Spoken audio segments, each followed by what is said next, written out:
Welcome to theology in Telugu programme. మీ అందరికి కూడా ప్రభుని యేసుక్రీస్తు నామములో ప్రేమతో వందనాలు తెలియజేస్తున్నాను. మనము పోయిన వారం థియాలజీ యొక్క ఇంట్రొడక్షన్ ని చూడడం జరిగింది. అందులో అసలు థియాలజీ అంటే ఏంటి, సిస్టమాటిక్ థియాలజీ అంటే ఏంటి, దెన్ థియాలజీస్ ఏ రకంగా ఉన్నాయి, అవన్నీ కూడా మనం చూడడం జరిగింది. ఈరోజు క్లాస్ అనేది చాలా ప్రాముఖ్యమైనది. మీరు చివరి వరకు కూడా శ్రద్ధగా వినవలసింది మనవి చేస్తున్నాను. నేను కూడా ఈ కార్యక్రమం కోసం మిగతా ప్రోగ్రామ్స్ అన్ని కూడా క్యాన్సిల్ చేసుకుని థర్స్డే మీకోసం నేను కేటాయించాను. మీరు కూడా అలాగే సీరియస్గా తీసుకుని ఈ క్లాసెస్ని రెగ్యులర్గా మీరు జాయిన్ అవ్వాల్సిందిగా మనవి చేస్తున్నాను. ఇది ఫ్రీ క్లాస్ అని ఎవరు నిర్లక్ష్యం చేయొద్దు. మేము దీన్ని చాలా సీరియస్గా తీసుకుని చాలా లోతుగా మీకు నేర్పించాలని, డెప్త్గా నేర్పించాలని కమిట్మెంట్ కలిగి ఉన్నాం. కాబట్టి ఇది మీకు ప్రయోజనం కలగాలి. అందుకే మీరు శ్రద్ధగా జాయిన్ అవ్వండి. అలాగే చక్కగా చివరి వరకు కూడా క్రమంగా వినవలసిందిగా మీకు ప్రేమపూర్వక మనవి చేస్తున్నాను. ఈ యొక్క క్లాస్ వినేటప్పుడు మీకు ఏమైనా డిస్ట్రాక్షన్స్ ఉంటే అవన్నీ కూడా లేకుండా జాగ్రత్తగా మీరు ఫోన్లో చూస్తున్నా, లేకపోతే ల్యాప్టాప్లో చూస్తున్నా, ఏ గ్యాడ్జెట్లో చూస్తున్నా కాన్సన్ట్రేషన్ ఫోకస్ పెట్టి శ్రద్ధగా వినవలసిందిగా ప్రేమపూర్వకంగా మీకు మనవి చేస్తున్నాను.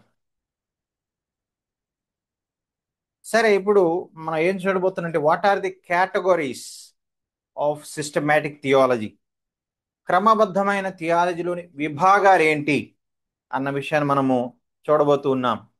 క్రమబద్ధమైన వేదాంత శాస్త్రంలోని విభాగాలు, divisions of systematic theology. Number 1, బిబ్లియాలజీ. బిబ్లియాలజీ అంటే బైబిల్ గూర్చినటువంటి శాస్త్రము, అంటే బైబిల్ గురించి వివరించేటువంటి శాస్త్రం. అసలు బైబిల్ ఎలా వచ్చింది, బైబిల్ ఎలా రాశారు, బైబిల్ ఎలా సమకూర్చబడింది, బైబిల్ యొక్క చరిత్ర ఏంటి, బైబిల్కు ఉన్నటువంటి ప్రత్యేకత ఏంటి, బైబిలే దేవుని వాక్యం అని ఎట్లా చెప్పగలము, బైబిలే దేవుని వాక్యం చెప్పడానికి ఆధారాలు ఉన్నాయా, ఇలాంటి అనేకమైన విషయాల గురించి మనము చాలా చక్కగా నేర్చుకుని ఎవరైనా మనం ప్రశ్నించినట్లయితే వారికి ధీటుగా బైబిల్ యొక్క గొప్పతనాన్ని ధైర్యంగా చెప్పే విధంగా మిమ్మల్ని ప్రిపేర్ చేస్తాం ఆ యొక్క బిబ్లియాలజీ అనేటువంటి క్లాస్లో. సో మీకు కూడా బైబిల్ ఎంత గొప్పదో మీకు అర్థమవుతుంది. తద్వారా మీరు బైబిల్ని బట్టి దేవుని మహింపరుస్తారు. రెండవది థియాలజీ ప్రాపర్. థియాలజీ ప్రాపర్ అంటే పితృదేవశాస్త్రము లేదా ప్రధాన దేవశాస్త్రం అని కూడా దీన్ని పిలుస్తారు. అంటే ఇందులో ఏం నేర్చుకుంటాం మనం? దేవుని యొక్క గుణ లక్షణాలు, అంటే దేవుడి క్యారెక్టరిస్టిక్స్ ఏంటి, లేదా దేవుని యొక్క యాట్రిబ్యూట్స్ ఏంటి, అంటే దేవుడు అనేవాడు ఎలా ఉంటాడు, ఆయన గుణగణాలు ఏంటి అన్న విషయాన్ని మనం నేర్చుకుంటాం. ఎవరు పడితే వాళ్ళు దేవుళ్ళు అయిపోతారా? కాదు కదా. దేవుడు అనేవాడికి ప్రత్యేకమైనటువంటి క్వాలిటీస్ ఉంటాయి. ఏంటి ఆ క్వాలిటీస్? మరి మన దేవునికి ఉన్నటువంటి ఆ క్వాలిటీస్ ఏంటి అన్న విషయాన్ని మనము నేర్చుకోవడం ద్వారా ఆ దేవుని యొక్క గొప్పతనం, ఔన్నత్యం, మహత్యం మనకు అర్థమై దేవుణ్ణి చక్కగా ఆరాధించగలుగుతాం. సరైన రీతిలో దేవుని అర్థం చేసుకోగలుగుతాం. ఆయన యొక్క వ్యక్తిత్వం ఏంటి అన్నది అర్థం చేసుకుంటాం. త్రియేక దేవుని గూర్చినటువంటి వివరించేటువంటి శాస్త్రం, అంటే త్రియేక దేవుడు అంటూ ఉంటాం కదా. ఏంటి త్రియేక దేవుడు అన్నది చాలా అర్థవంతంగా వివరంగా మనము ఇందులో నేర్చుకుంటాం. నెక్స్ట్ వచ్చేసి క్రిస్టాలజీ. క్రిస్టాలజీ అంటే క్రీస్తు శాస్త్రము, క్రీస్తుని గురించి వివరించేటువంటి శాస్త్రము. అసలు క్రీస్తు ఎవరు, యేసు ఎవరు, ఆయన దేవుడు, ఆయన మానవుడు, ఆయన దైవ మానవుడు, ఆయన దేవుడు మరి ఎందుకు దైవ మానవుడిగా అవ్వాల్సి వచ్చింది, ఏ కారణం చేత ఆయన ఈ లోకానికి వచ్చాడు, ఆయన ఎట్లా జీవించాడు, ఆయన ఏ విధంగా మరణించాడు, ఆయన మరణిస్తే మనకి లాభం ఏంటి, మానవాళికి లాభం ఏంటి, ప్రపంచానికి లాభం ఏంటి, మరి ఆయన చనిపోయిన తర్వాత ఏం జరిగింది, మూడో రోజున తిరిగి లేవడం యొక్క ఉద్దేశం ఏంటి, మూడో రోజు తిరిగి లేచిన తర్వాత ఏం జరిగింది, ఆయన తర్వాత మళ్ళీ భూమి మీద ఎంతమందికి ఎంతకాలం ప్రత్యక్షమవుతూ వచ్చారు, తర్వాత ఆయన ప్రస్తుత కార్యక్రమం ఏంటి. సో ఇవన్నీ కూడా క్రిస్టాలజీలో మనం నేర్చుకుంటాం. Next fourth one pneumatology. Pneumatology అంటే పరిశుద్ధాత్మ శాస్త్రము, అంటే పరిశుద్ధాత్మ గురించి వివరించే శాస్త్రము. పరిశుద్ధాత్మ ఎవరు, శక్త, వ్యక్త, లేకపోతే ఏంటి అనేటువంటి విషయాలు చాలా క్లియర్గా నేర్చుకుంటాం. పరిశుద్ధాత్మ బాప్టిజం అంటే ఏంటి, పరిశుద్ధాత్మ నింపుదల అంటే ఏంటి, అసలు పరిశుద్ధాత్మ వరాలంటే ఏంటి, పరిశుద్ధాత్మ పరిచర్యలు ఏంటి, పరిశుద్ధాత్మ చేసే కార్యాలు ఏంటి, ఓల్డ్ టెస్టిమెంట్లో పరిశుద్ధాత్మ ఏం చేశారు, అలాగే కొత్త నిబంధనలో ఆయన యొక్క పాత్ర ఏంటి, ఇలాంటి అనేకమైనటువంటి ఇంట్రెస్టింగ్ విషయాలు న్యూమటాలజీలో మనం నేర్చుకుంటాం. అలాగే సొటేరియాలజీ. సొటేరియాలజీ అంటే రక్షణ శాస్త్రము. రక్షణ శాస్త్రము మానవ యొక్క రక్షణ గురించి వివరించేటువంటి శాస్త్రము. అంటే మానవులకి రక్షణ యొక్క ప్రాముఖ్యత, ఆ రక్షణ అంటే ఏంటి, దాన్ని ఎలా పొందుకోవాలి, అసలు యేసు ఏ విధంగా సర్వలోకానికి రక్షకుడు కాగలడు, లేకపోతే ఏ విధంగా ఆయన రక్షకుడు అయ్యాడు, ఆయన ఆయన మాత్రం ఎందుకు రక్షించగలడు, ఆయనకున్న ప్రత్యేకత ఏంటి, అసలు ఈ రక్షణ పొందుకోవడానికి మనం ఏం చేయాలి, ఈ రక్షణ మరి మనం ఏమవుతుంది, రక్షణ పొందుకున్న తర్వాత ఏమవుతుంది, ఇలాంటి అనేకమైన విషయాలు మనము ఈ రక్షణ శాస్త్రంలో నేర్చుకుంటాం. Next anthropology. ఆంథ్రోపాలజీ అంటే మానవ శాస్త్రము. మానవ శాస్త్రము మానవుడి గురించి వివరించేటువంటి శాస్త్రం. అసలు మానవుడు ఎవరు, మానవుడు ఎక్కడి నుంచి వచ్చాడు, కోతి నుంచి వచ్చాడు అంటారు కదా చాలామంది, అది నిజమేనా? మరి ఎక్కడి నుంచి వచ్చాడు అసలు మనిషి, అసలు మనిషి యొక్క పుట్టుక ఉద్దేశం ఏంటి, మనిషిని అసలు మనిషి ఈ లోకల్ ఎందుకు బతుకుతున్నాడు, మనిషి జీవితం మరి ఇంతటితో ముగిసిపోతుందా ఈ లోకంతో, ఇంకా తర్వాత ఏమైనా జీవితం ఉందా, మరణం తర్వాత కూడా ఏమైనా జీవితం ఉందా, అసలు మనిషి అంటే ఎవరు, మనిషి ఎలా ఉండాలి, మనిషికి ఉన్న ప్రాబ్లం ఏంటి, ఇవన్నీ కూడా మనం నేర్చుకునేటువంటి సబ్జెక్టే ఏంటది, ఆంథ్రోపాలజీ. నెక్స్ట్ హమర్టియాలజీ. హమర్టియాలజీ అంటే పాపశాస్త్రం.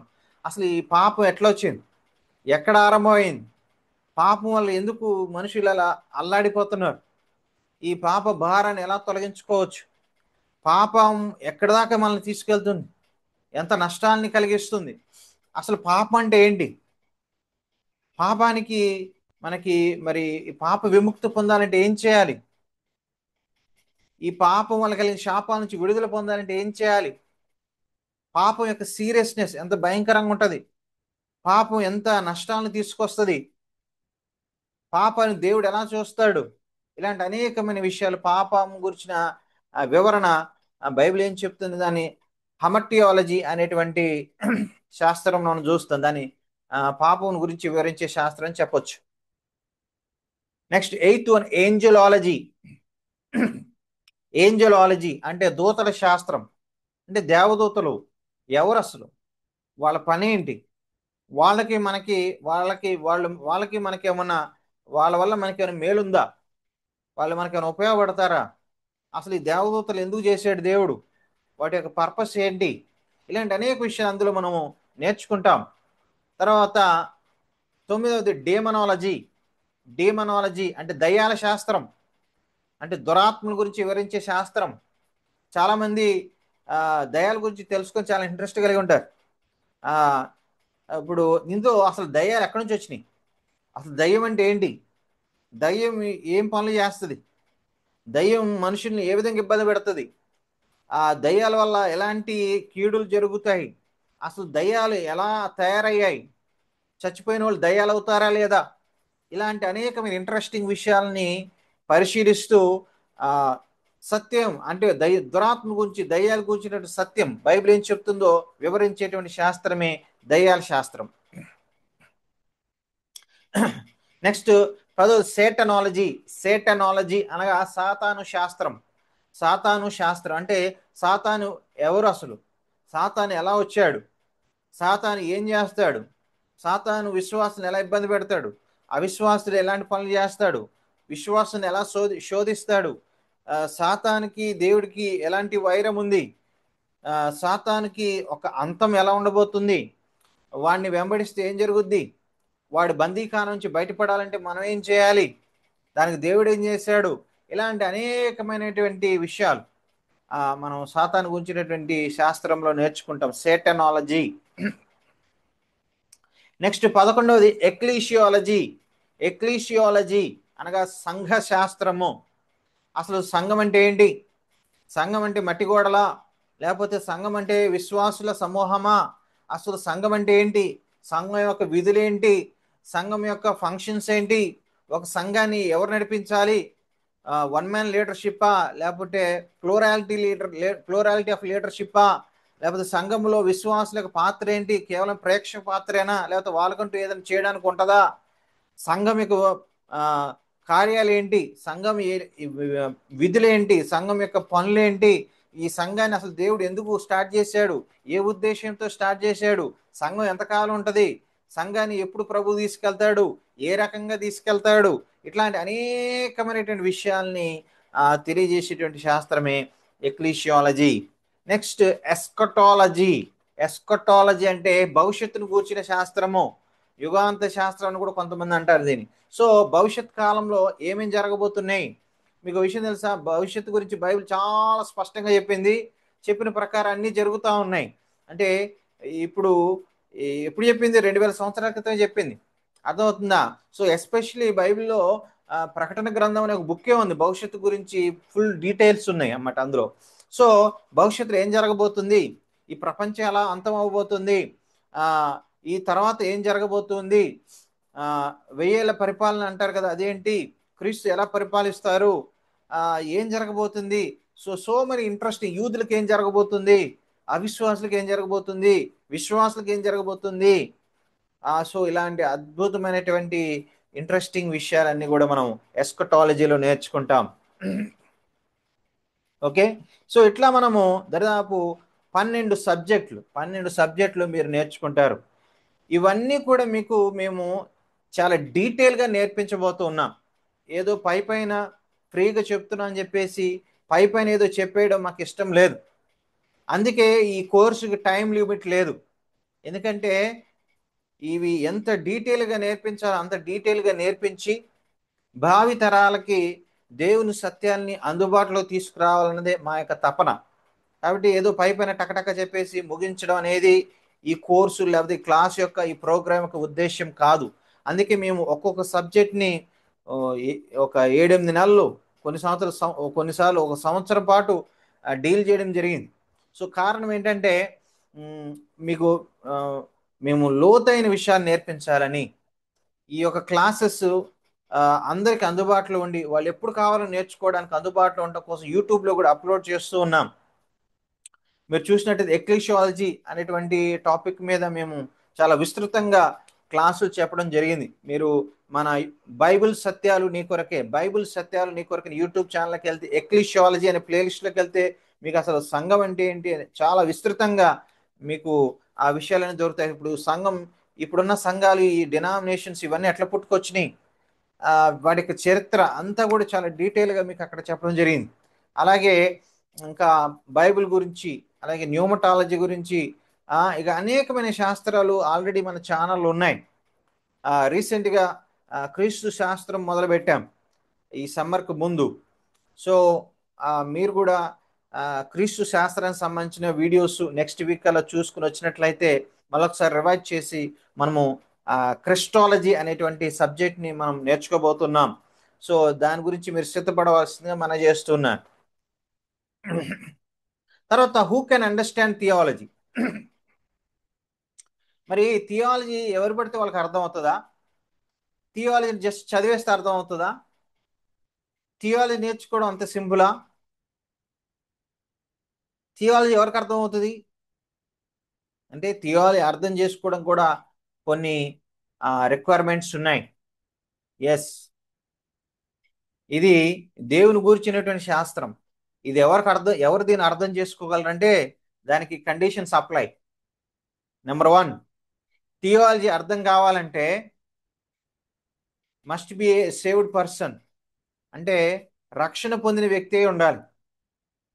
ఎవరైతే రక్షణ పొంది ఉన్నారో వాళ్ళకు మాత్రమే థియాలజీ అర్థం అవుతుంది, లేకపోతే మీకు థియాలజీ అర్థం కాదు. ఎందుకు? రక్షణ పొందడం అంటే దేవుడితో సంబంధం ఏర్పడడం. దేవుడితో సంబంధం ఉన్నప్పుడే దేవుడిని మనం అర్థం చేసుకోగలం. ఇంతకీ రక్షణ అంటే ఏమిటి?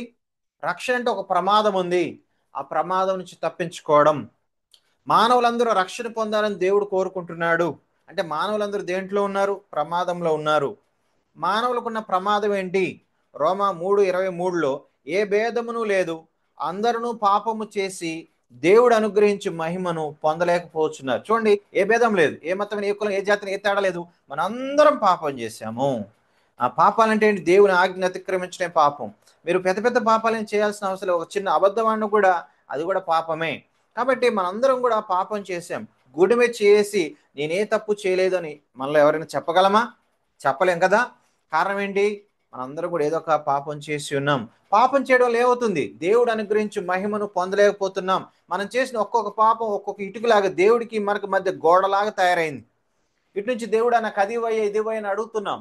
కానీ ఎందుకు మనం అడిగింది మనకి దొరకట్లేదు? మనం చేసే ప్రార్థన దేవుడి దగ్గరికి వెళ్లకుండా ఈ గోడ అడ్డుపడుతుంది. దేవుడు మంచివాడు, ఆయనకు పక్షపాతం ఏమి లేదు, అందరినీ కూడా సమానంగా చూసేటువంటి దేవుడు. నిన్ను నన్ను దీవించాలనుకుంటున్నాడు. కానీ ఎందుకు ఆయన ఆశీర్వాదం రావట్లేదు మనకి? ఆయన ఆశీర్వాదం రాకుండా ఈ గోడ అడ్డుపడుతుంది. అంటే మనం అడిగింది ఆయన దగ్గరికి వెళ్లకుండా, ఆయన ఇచ్చేది మన దగ్గరికి రాకుండా ఏం అడ్డుపడుతుంది? ఈ గోడ అడ్డుపడుతుంది. ఏంటి గోడ పేరు? పాపం అనే గోడ. ఎవరు కట్టుకున్నారు? మనందరం పాపం చేసి కట్టుకున్నాం. ఎంత పాపం చేస్తే అంతగా పెరిగిపోతుంది గోడ, అంతగా మనకి ఆశీర్వాదాలు మనము పొందలేని స్థితికి చేరుకున్నాం. ఓకే, సో మనకున్న ప్రాబ్లం ఏంటి? బైబిల్ చెప్తుంది మనిషికి ఉన్నటువంటి ప్రాబ్లం అంటే పాపము. ఎవరు పాపం చేశారు? అందరూ పాపం చేశారు. ఏం జరిగింది? దేవుని బ్లెస్సింగ్స్ పొందుకోలేని స్థితిలో మానవులందరూ ఉన్నారు. అందుకే మనిషి జీవితాల కష్టాలు, బాధలు, కన్నీళ్లు, రోగాలు, సమస్యలు, ఇవన్నిటికీ ప్రధాన కారణం ఏంటంటే, ప్రాథమిక కారణం ఏంటంటే పాపము. రోమా 6:23 ఏలైనగా పాపం వల్ల వచ్చి జీతము మరణం. మనందరం పాపం చేశాం కదా, మన పాపం వల్ల ఏం జరుగుతుంది? మరణం వస్తుంది. మరణం రావడం అంటే ఏంటి? చావు. అంటే జనాలందరూ చచ్చిపోవడం కారణం ఏంటి? పాపం. మనం పాపం చేసాం కాబట్టి మనకు చావు వస్తుంది. అందరూ చచ్చిపోతున్నారంటే ఎవరు? అందరూ పాపులే. రేపొద్దు నువ్వు నేను కూడా చచ్చిపోయి ఏం ప్రూవ్ చేసుకుంటాం? మనం కూడా పాపులే అని ప్రూవ్ చేసుకుంటూ ఉన్నాం. మనం పాపం చేయకపోతే చచ్చిపోకూడదు, చచ్చిపోతున్నాం అంటే పాపులం. అన్ని కులాల వాళ్ళు చచ్చిపోతున్నారు అంటే అర్థం ఏంటి? అన్ని కులాల వాళ్ళు పాపులే. అందరం పాపులమే. అన్ని దేశాల వాళ్ళు పాపులమే, అన్ని కులాల వాళ్ళు పాపులమే, అన్ని మతాల వాళ్ళు పాపులమే. మానవులందరూ పాపులే. అందుకే మానవులందరూ కూడా పాపుల జీవితం మరణాన్ని పొందుకుంటూ ఉన్నారు. సరే, మరణంతో జీవితం అయిపోతే హ్యాపీ, బిందాస్, సూపర్. కానీ మరణం తర్వాత కూడా జీవితం ఉందని బైబిల్ చెప్తూ ఉంది. హెబ్రీయులకు రాసిన పత్రిక 9:27 మనుషులు ఒక్కసారి మృతి పొందవాలని నియమింపబడెను, ఆ తరువాత తీర్పు జరుగును. అంటే మనుషులు ఒక్కసారి మృతి పొందవని నియమింపబడిన దేవుడు మరణాన్ని మనకి అపాయింట్మెంట్ లాగా ఇస్తున్నాడు. It is once appointed for men to die, then judgement. మనిషికి ఒక రోజున మరణం అనేది నియమించబడింది. ఆ మరణ దినం వస్తే మనం బతకాలన్నా బతకలేము, దాని ముందు చావాలన్నా చావలేము. సో దేవుడు నియమించిన దినాన మనము చనిపోవడం అనేది జరుగుతుంది. అయితే చచ్చిపోతాం కదా ఒకరోజు. ఆ తర్వాత ఏంటి పరిస్థితి? ఆ తర్వాత తీర్పు జరుగును. చచ్చిపోయినప్పుడు బాడీ మట్టిలో కలిసిపోతుంది. ఆత్మ పరిస్థితి ఏంటి? ఆత్మ దేవుని యొక్క తీర్పులోకి వెళ్తుంది. ఎవరు తీర్పు తీర్చేది? అన్ని ఎరిగిన సర్వజ్ఞాని అనేటువంటి దేవుడు, పరిశుద్ధుడైనటువంటి దేవుడు, పాపాన్ని అసహించుకునేటువంటి దేవుడు, నీతిమంతుడైనటువంటి దేవుడు. ఆయన ముందు మనం నిలబడాలి. ఇక్కడ మన ఇంట్లో మోసం చేయొచ్చు, చర్చిలో పాస్టర్ గారిని మోసం చేయొచ్చు, పోలీసులు మోసం చేయొచ్చు, జడ్జిలు మోసం చేయొచ్చు, అధికారులు మోసం చేయొచ్చు. దేవుని మోసం చేయగలమా? ఆయనకు అన్నీ తెలుసు. మన రహస్య జీవితం తెలుసు, మన చీకట్లో ఏం చేస్తున్నా తెలుసు, ఏమేమి మాటలు మాట్లాడుతున్నామో తెలుసు, మనం మాట్లాడే ప్రతి మాట కూడా రికార్డ్ చేయబడుతుందన్న విషయం మీకు తెలుసా? వీటన్నిటిని బట్టి మనకి తీర్పు ఉన్నది అన్న మాట మనకు చాలా భయాన్ని కలిగించేటువంటి ఒక విషయం. సో ఒక రోజున మరణించిన తర్వాత మనం తీర్పులోనికి వెళ్తాం. ఆ తీర్పు ఎలా ఉండబోతుందో కూడా దేవుడు మనకు తెలియజేశాడు.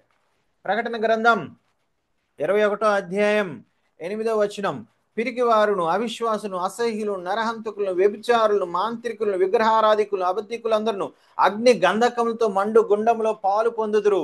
ఇది రెండవ మరణము. చూసారా, మనకు తెలిసింది ఒక మరణమే, బైబిల్ చెప్తుంది రెండవ మరణం కూడా ఉంది. ఏంటి రెండవ మరణం? అగ్ని గంధకంతో మండు గుండములో పాలు పొందడం. అంటే సింపుల్గా చెప్పాలంటే నరకానికి పోవడం.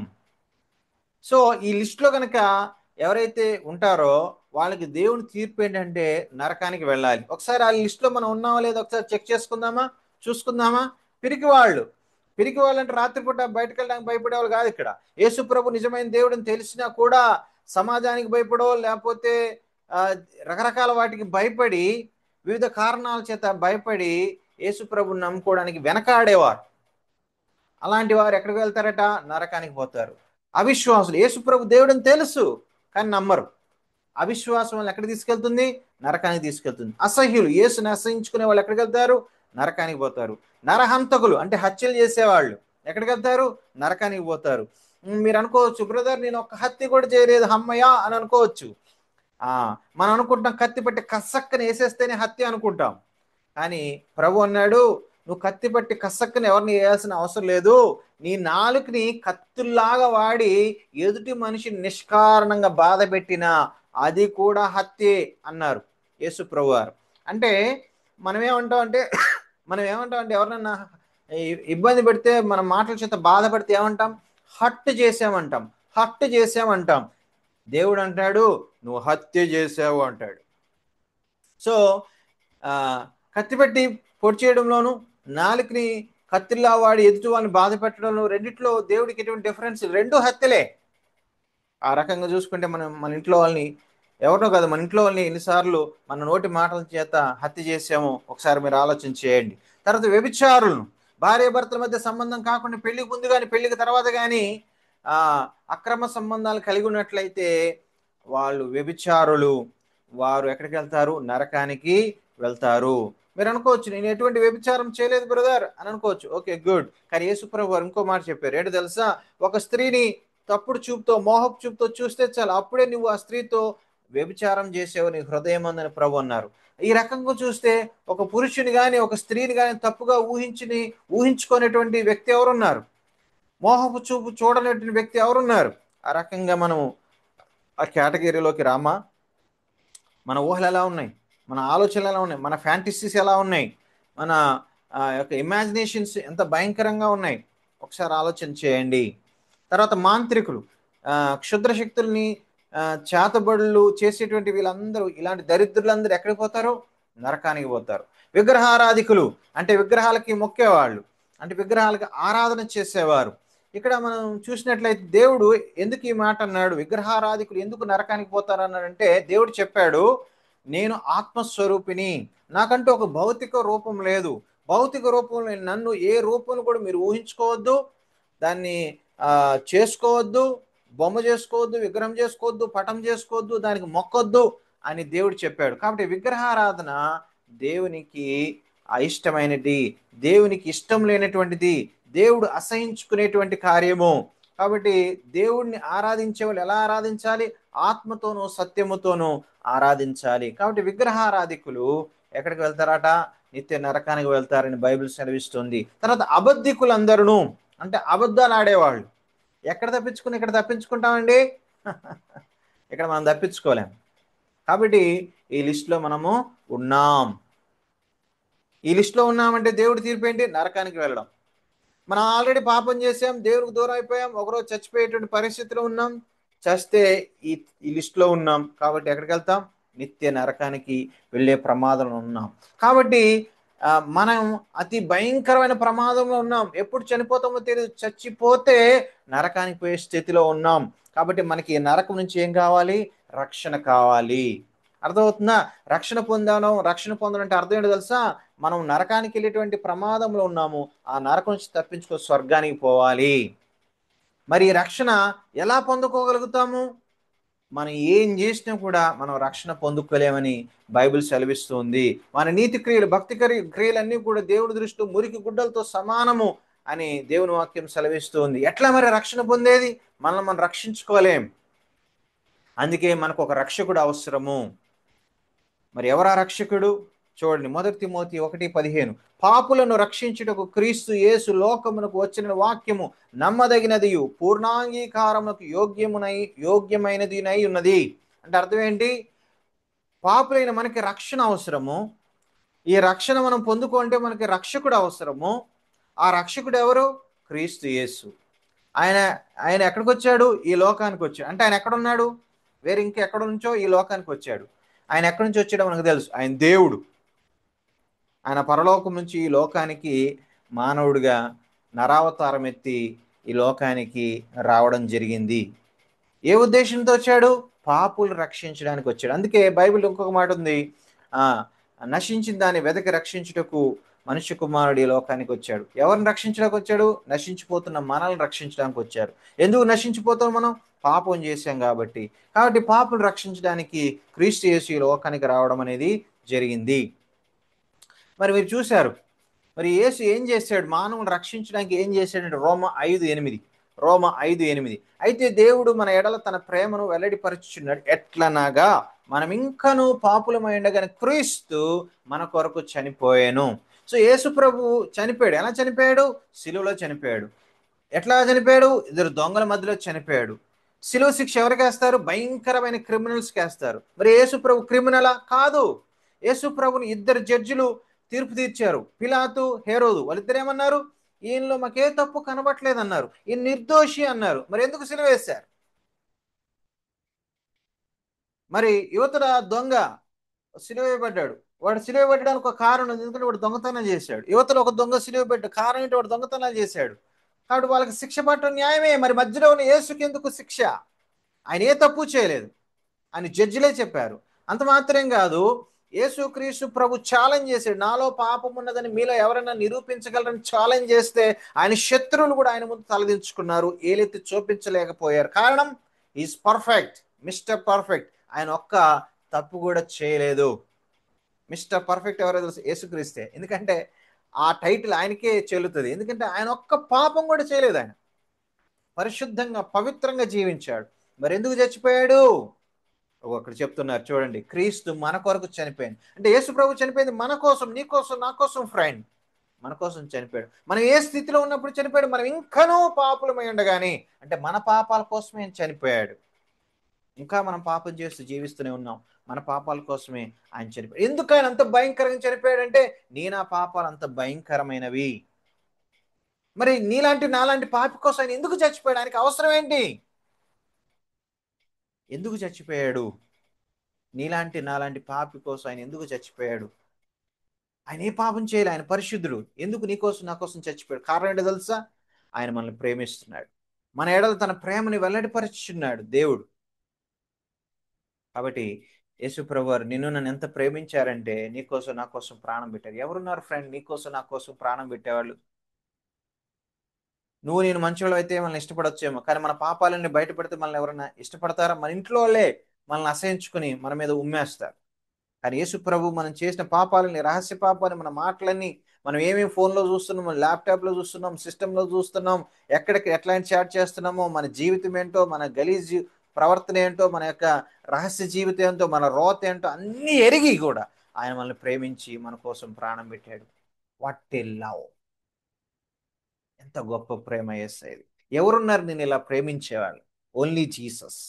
కాబట్టి యేసయ్య రక్షకుడు నీకు నాకు రక్షణ ఇవ్వడం కోసం, నీ నా పాపాలని తన మీద వేసుకుని, నీ నా శాపాలని తన మీద వేసుకుని, ఆ శిలువలో చనిపోయి సమాధి చేయబడి 3వ రోజు తిరిగి లేచి, ఇదిగో ఇక మీరందరూ కూడా మీ పాపంలో నశించాల్సిన అవసరం లేదు, మరలా మీరు నరకానికి పోవాల్సిన అవసరం లేదు, మీ అందరి శిక్ష నేను అనుభవించాను, నేను రక్షకుణ్ణి, నా దగ్గర రక్షణ రెడీగా ఉంది, రక్షణ పొందుకోండి అని యేసు ప్రభు వారు మనందరికి శుభవార్తను ప్రకటిస్తూ ఉన్నారు. మరి రక్షణ పొందుకోవాలంటే ఏం చేయాలి? రక్షణ పొందుకోవాలంటే ఏం చేయాలి ఫ్రెండ్? నువ్వు రక్షణ పొందావా? ఎలా పొందావా నేను అడుగుతున్నాను. మరి రక్షణ పొందుకోంటే బైబిల్ ఏం చెప్తుంది చూడండి. అపోస్తల కార్యములు 16:30-31 అపోస్తల కార్యములు 16:30-31 ఏముందంటే, రక్షణ పొందుటకు నేనేం చేయాలి? మన ప్రశ్న అదే. ఆ ప్రశ్న బైబిల్ చక్కగా ఉంది, ఆన్సర్ కూడా అక్కడే ఉంది ఫ్రెండ్. 31 ప్రభు అయిన యేసునందు విశ్వాసం ఉంచుము, అప్పుడు నువ్వు నీ ఇంటి వారు రక్షణ పొందుతారు. నువ్వు కానీ ఇంట్లో కానీ ప్రపంచంలో ఎవడైనా సరే రక్షణ పొందాలంటే ఏం చేయాలంట? విశ్వాసం. ఎవరి మీద విశ్వాసం? ప్రభు అయిన యేసునందు విశ్వాసం. ఎందుకు ప్రభు అయిన యేసు? ఆయనే మనం సృష్టించాడు, ఆయనే మనం వెతుక్కుంటూ వచ్చాడు, ఆయనే ఏ పాపం చేయకుండా పరిశుద్ధంగా మాదిరికరంగా జీవించాడు మనకి. ఆయనే మన పాపాలను తన మీద వేసుకుని శిలువలో చనిపోయి సమాధి చేయబడి 3వ రోజు తిరిగి లేచాడు. ఆయనే రక్షకుడు.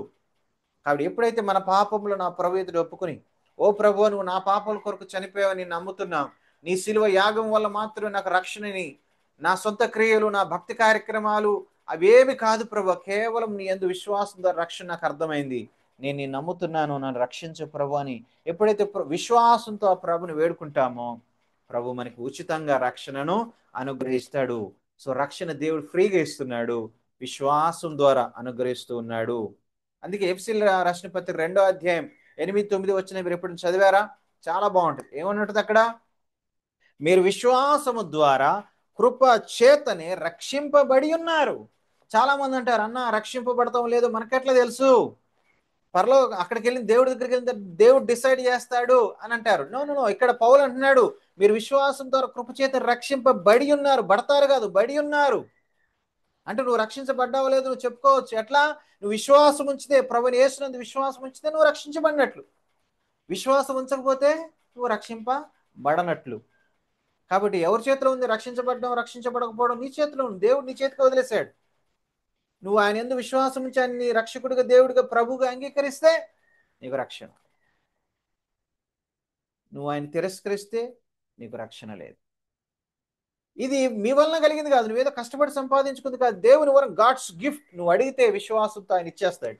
అది క్రియల వలన కలిగింది కాదు కనుక ఎవడును అతిశయపడ వీలు లేదు. అది క్రియల వలన కలిగినది కాదు గనక ఎవడును అతిశయపడ వీలు లేదు. అంటే అది మన క్రియల వల్ల కాదు. ఓ నేను ఇది చేసి రక్షణ పొందుకున్నాను అని అతిశయించడం ఎవరి వల్ల కాదు.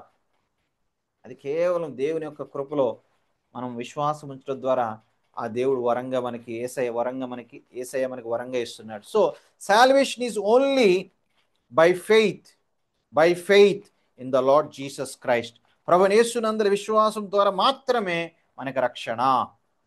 డియర్ ఫ్రెండ్, నేను అడుగుతున్నాను, థియాలజీ నేర్చుకోవడానికి మీరు వచ్చారు, చాలా సంతోషం. కానీ థియాలజీ మీకు అర్థం కావాలంటే మీరు రక్షణ పొంది ఉండాలి.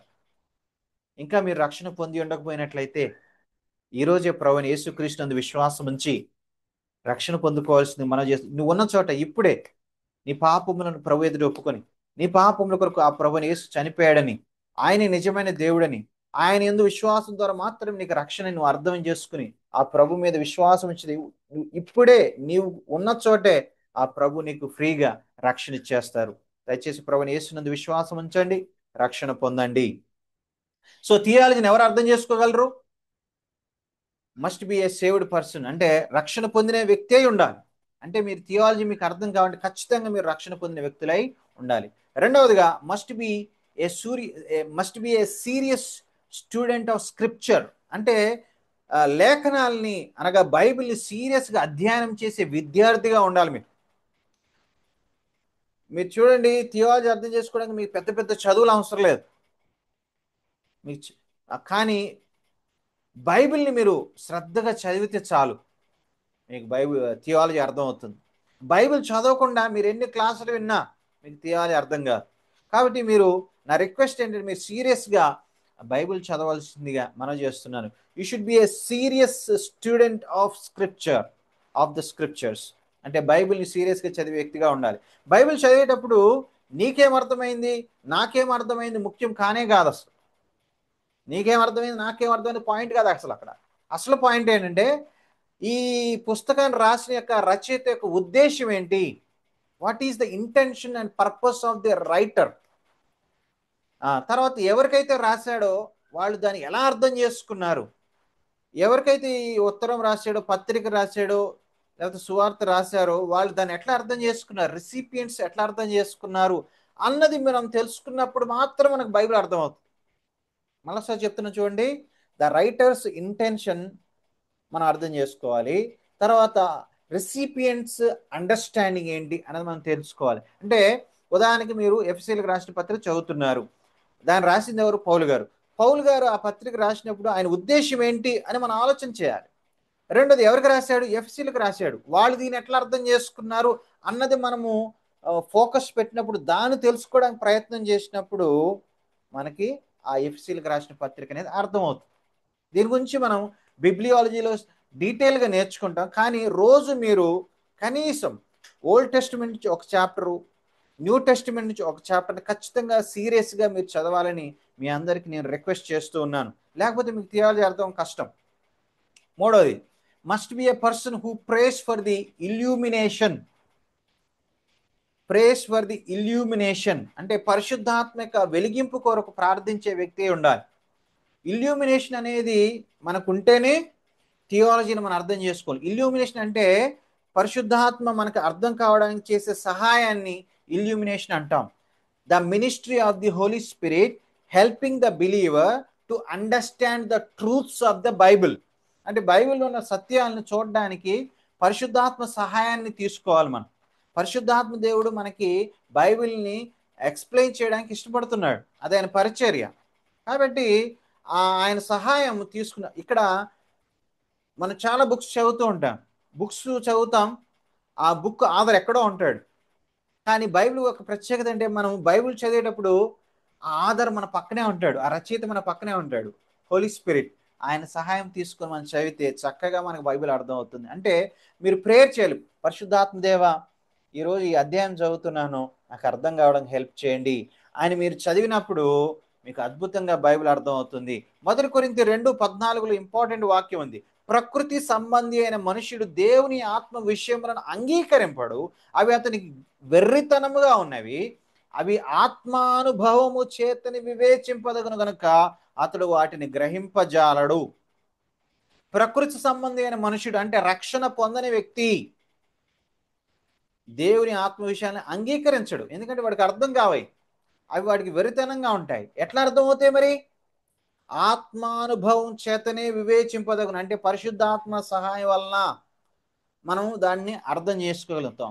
ఎవరికి పరిశుద్ధాత్మ సహాయం ఉంటుంది? రక్షణ పొందిన వారికి. ఎప్పుడైతే మనం ప్రభుని యేసుక్రీస్తు విశ్వాసం ఉంచి రక్షణ పొందుతామో పరిశుద్ధాత్మ దేవుడు మనలోనే నివసిస్తాడు. కాబట్టి ఆయన చక్కగా మనకి సహాయం చేయడం ద్వారా మనం చక్కగా బైబిల్ని అర్థం చేసుకుంటాం. దీన్ని పరిశుద్ధాత్మ యొక్క వెలిగింపు పరిచర్య అంటాం. సో ఇల్యూమినేషన్ ఓకే, దాని గురించి మనం డీటెయిల్గా నేర్చుకుంటాం. మీకు జస్ట్ నేను టచ్ చేస్తున్నా అంతే. సో ఎవరు థియాలజీని ఎవరు అర్థం చేసుకోగలరు? థియాలజీని అర్థం చేసుకోవాలంటే రక్షణ పొందిన వ్యక్తి అయి ఉండాలి. రెండోది, థియాలజీ అర్థం కావాలంటే బైబిల్ని మనం సీరియస్గా చదివేటువంటి నిరంతర విద్యార్థిగా ఉండాలి. మూడవది, పరిశుద్ధాత్మ సహాయం కొరకు ప్రార్థన చేయాలి. పరిశుద్ధాత్మ దేవా, నేను ఈ బుక్ చదువుతున్నాను, ఈ పుస్తకం చదువుతున్నాను, ఈ అధ్యాయం చదువుతున్నా, నాకు ఇల్యూమినేషన్ ఇవ్వండి, ఈ యొక్క ఇందులో ఉన్న సత్యాలను చూచినట్లు నాకు వెలుగును ప్రసాదించండి అని మనం ప్రార్థన చేయాలి. కీర్తనకారుడు మీరు చూసారా, అద్భుతమైన ప్రేయర్ చేస్తాడు. 119వ కీర్తన 18వ వచనంలో, నేను నీ ధర్మశాస్త్రమునందు ఆశ్చర్యకరమైన సంగతులను చూచినట్లు నా కన్నులు తెరవుము. అంటే నీ వాక్యంలో ఉన్నటువంటి అందులో ఉన్న సత్యాలని చూచినట్లుగా, ఆత్మీయ సత్యాన్ని చూచినట్లు నా మనోనేత్రాలను తెరువయ్యా అంటున్నాడు. సో అది ఎవరు చేస్తారు? పరిశుద్ధాత్మ దేవుడు చేస్తారు. దానికోసం ఏం చేస్తున్నాడు కీర్తనకారుడు? ప్రార్థన చేస్తున్నాడు. మనం కూడా ప్రార్థన చేయాలి. నాలుగవదిగా, మస్ట్ బి ఎ ట్రూ వర్షిప్పర్. చూడండి, థియాలజీ నేర్చుకున్నా అంటే మీరు ఏం నేర్చుకుంటున్నారు? సత్యాన్ని నేర్చుకుంటున్నారు. నీ వాక్యమే సత్యం, దేవుని వాక్యమే సత్యం. కాబట్టి థియాలజీ నేర్చుకుంటే ఏంటి? బైబిల్ని మనం సరిగ్గా అర్థం చేసుకోవడమే. సో దేవుడు ఎవరి కోసం వెతుకుతున్నాడు? నిజమైన ఆరాధికుల కోసం వెతుకుతున్నాడు. నిజమైన ఆరాధికులు అంటే ఎవరు? ఆత్మతో సత్యంతో ఆరాధించేవారే నిజమైన ఆరాధికులు. సో నువ్వు థియాలజీ నేర్చుకోవడం ద్వారా ఏమవుతావు? దేవుని బాగా అర్థం చేసుకుంటావు. సో దేవుడు ఏం కోరుకుంటున్నాడు? నీ దగ్గర నుంచి వర్షిప్ కోరుకుంటున్నాడు. అంటే నువ్వు ఒక మంచి ఆరాధికుడు కావాలి, ఆరాధికురాలివి కావాలి, ట్రూ వర్షిప్పర్గా నువ్వు ఉండాలి. సో థియాలజీ నేర్చుకోవడం ద్వారా you will understand the greatness, richness of God, the glory of God. So you will worship God meaningfully. ఆటోమేటిక్గా నువ్వు వర్షిప్పర్ అయిపోతావు. So you should exercise. ఆ వర్షిప్ చేయడం అనేది నువ్వు రోజు అలవాటు చేసుకోవాలి. థియాలజీలో నువ్వు రోజు నేర్చుకున్న కొలది దేవా నీకు స్తోత్రాలయ్యా, ఈ సత్యాన్ని బట్టి నేను స్తుతిస్తున్నాను, what a wonderful truth lord అని మనం దేవుని ఆరాధించాలి. అలా చేయడం నువ్వు మంచి ఆరాధకుడిగా ఎదగాలి. అంటే నువ్వు ఆరాధనని రోజు చేయాలి, దేవునికి ఆరాధన రోజు చేసే వ్యక్తిగా ఉండాలి. 5వదిగా must be willing to teach others. ఈ థియాలజీ నువ్వు ఒక్కడే నేర్చేసుకుని హెడ్ నాలెడ్జ్ పెంచేసుకుని నాకు థియాలజీ వచ్చురా, నేను థియాలజీని రా అని చెప్పుకోవడానికి కాదు. ఈ థియాలజీ దేనికి? నువ్వు ఇతరులకి నేర్పించాలని దేవుడి కోరిక. మాథ్యూ 28:19-20 గ్రేట్ కమిషన్ ఏం చెప్తా ఉంది? మీరు వెళ్ళి సమస్త జనులు శిష్యులుగా చేయండి, తండ్రి యొక్క, కుమారుని యొక్క, పరిశుద్ధాత్మ యొక్క నామంలోనికి వారికి బాప్తిస్మం ఇవ్వండి. తర్వాత ఏంటి? నేను మీకు ఏ సంగతులు ఆజ్ఞాపించిన వాటన్నిటిని గైకొన వలన వారికి బోధించుడి, బోధించుడి, బోధించుడి. అంటే ఏంటి? మనం ఏం చేయాలి? నేర్చుకోవాలి, ఇతరులకు నేర్పించాలి. మీరు థియాలజియన్స్ కావాలి, అదే నా కోరిక. దీనికి డబ్బు ప్రాబ్లం కాకూడదు, సమయం ప్రాబ్లం కాకూడదు, లేకపోతే ఏది ఆటంకం కాకూడదు, చదువు ఆటంకం కాకూడదు. అందరికీ థియాలజీ అందాలన్నది మా తపన. తద్వారా మీరు థియాలజియన్స్ అయ్యి ఈ థియాలజీ క్లాసులు విని నేర్చుకొని మీరు థియాలజియన్స్ కావాలి, వేదాంతులు కావాలి. సత్యాల్ని, వాక్య సత్యాల్ని, బైబిల్ సత్యాల్ని మీరు ప్రజలకు అందించాలి. తద్వారా అందరిని కూడా సత్యంలోకి మీరు నడిపించాలి. ఈ విషయం మనకు సహాయం చేయడానికి పరిశుద్ధాత్మ దేవుడు ఇష్టపడుతున్నారు. ఆయన మనల్ని సర్వసత్యంలో నడిపించడానికి ఇష్టపడుతున్నాడు. సో మీరు ఈరోజు ఒక విషయం నేర్చుకున్నారు, మీకు తెలిసిన వాళ్ళకి నేర్పించండి. కనీసం ఒక్కడికైనా నేర్పించడం మొదలు పెట్టండి. మీరు ఈ వారం ఏదైతే నేర్చుకుంటారో ఆ వారంలో ఒకరిని సెలెక్ట్ చేసుకోండి. ఒక తమ్ముడు నీకు నేను నేర్పిస్తారా, థియాలజీ నేర్పిస్తాను, కూర్చొని నీకు నువ్వు నేర్చుకుని నేర్పించు. యూట్యూబ్లో కూడా ఈ వీడియోస్ మీకు అప్లోడ్ చేస్తున్నాం, చూడండి. మీకు ఎన్నిసార్లు కావాలంటే అన్నిసార్లు చూడండి, నోట్స్ తీసుకోండి, ప్రిపేర్ చేసుకోండి. మీరు నెక్స్ట్ వాళ్ళకి నేర్పించాలి. మా ఉద్దేశం ఏంటంటే మీరు నేర్చుకోవాలి, ఇతరులకు నేర్పించాలి. ఓకేనా? సో ఆ రకంగా మనం చేయనట్లు ప్రభు మనకు సహాయం చేయను గాక. All glory to God alone. దేవునికి సమస్త మహిమ కలుగును గాక. So let us start our thrilling study of theology from next Thursday onwards. Next గురువారం నుంచి ఈ థ్రిల్లింగ్ స్టడీ మనకి స్టార్ట్ అవుతుంది. 5 నిమిషాల ముందే జాయిన్ అవ్వండి, రెగ్యులర్గా జాయిన్ అవ్వండి. ఈ విన్న క్లాసు మీకు అర్థమైనటువంటి క్లాస్ని మీ సొంత మాటలో ఒక 10 లైన్లో మీకు ఏమర్థమైందో రాసి నా వాట్సాప్ నెంబర్కి పంపించండి. 8309877618 నా నెంబరు. అది వాట్సాప్ పంపించండి, నేను చూస్తాను. తద్వారా మీకు ఎంతవరకు అర్థమవుతుంది నాకు తెలుస్తుంది. సో నా దగ్గర నుంచి మీకు రిప్లై కూడా వస్తుంది. God bless you all. All glory to God alone.